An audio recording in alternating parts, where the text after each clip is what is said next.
Қалада адасқан қыз. Әлеуметтік желіден алынған әсерлі әңгіме. Пойызға міну үшін вокзалға асығып бара жатырмыз. Алда әкем, қолында сөмке, иығында рюкзак. Мамам артында.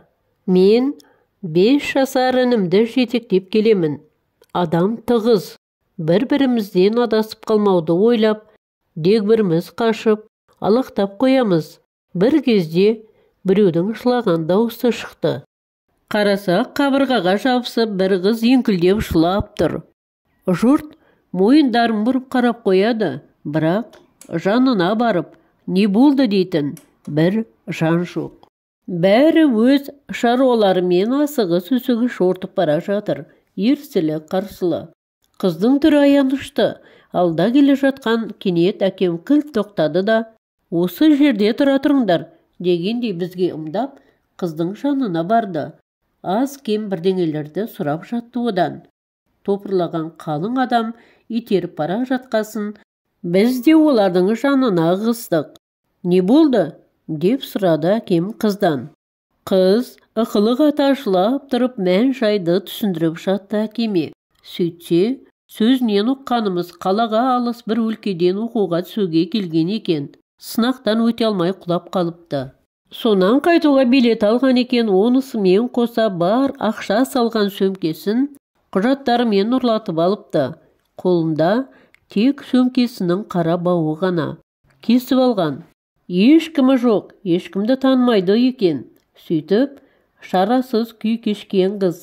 Екі көзіне ерік беріп тұр. Не істеу керек? Біз де асығып тұрмыз. Пойыздың уақыты тақалып, мә деп бере салатын артық ақша да жоқ. Бәрі жолға есептелген.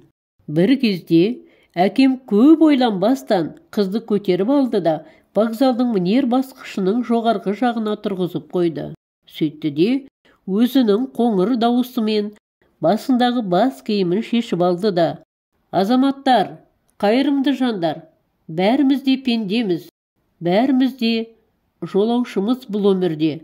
Басымызға іс аяқ асты түсіп кіріптар болатынымыз анық. Мына қыз бала сондай қиын жағдайға душар болып тұр. Мүмкіншілігінше билет алуға ақша жинап берсек деген өтініш бар. Міне, менен бастап 500 теңге деп кепкісіне салды. Алғашқы уақытта состиып қарағандар сірә түсіне бастады ма, әйелдер сөмкесін ашты. Еркектер қалтасына қол жүгіртті. Көп түкірсе, көл демекші, әкемнің кепкісі ақшаға тола бастады кәдімгідей. Бір кісі әмиянын ашып еді, майда жоқ екен. 5000 теңгені сала салды. Жан-жақтан ақша жауып кетті. Біз де қарап тұрып риза болдық. Қысылған қыз: жетеді, керек емес, билет алсам болды ғой, не істеймін мұнша ақшаны деп ыңғайсызданып жатыр. Әкем: жолыңа тамақ аласың қызым, оқасы жоқ, несібең бар екен деп қалбалақтап бар ақшаны оның алақанына жинап салды.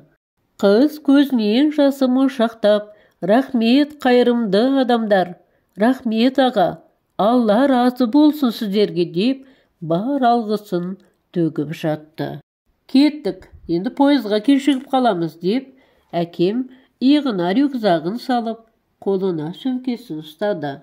Менің көңілім шалқыды қуаныштан.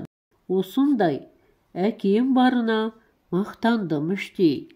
Қайырымды адамдар көп балам, тек әкеңдей бастамашыл адамдар жетіспейді.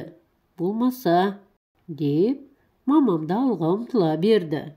Інімнің қолынан ұстап, олардың ізінен асыға жөнелдім.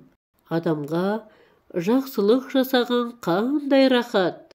Бір түрлі көңілім көкке самғап бара жатқандай өзімді жеңіл сезіндім. Әңгіменің соңы. Оқыған Роза Сұлтаналиева.